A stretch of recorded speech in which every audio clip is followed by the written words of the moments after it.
Identify the acid-base, conjugate base, and the conjugate acid-base pairs in the following reaction.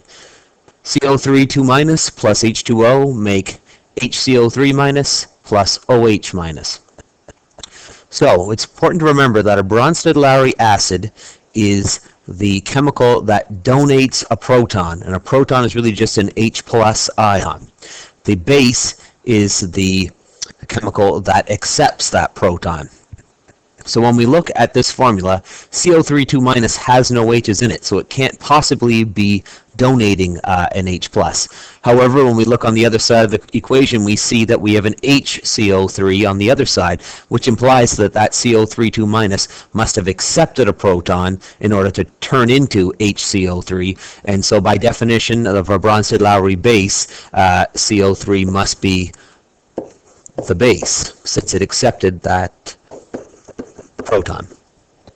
When we look at the H2O on the other side, the other chemical is OH-, which is really H1O, meaning it must have given up an H or donated an H in order to form, the water must have donated that H to form OH-, and that is by definition the Bronsted Lowery acid, since it gave away an H.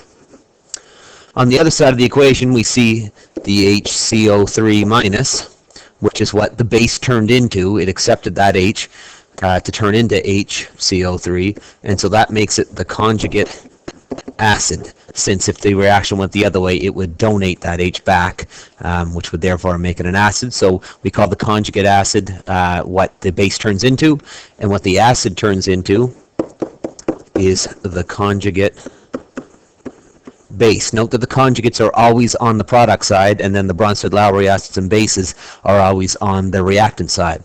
And how we pair them up then is the base goes with the conjugate acid, and the acid goes with the conjugate base.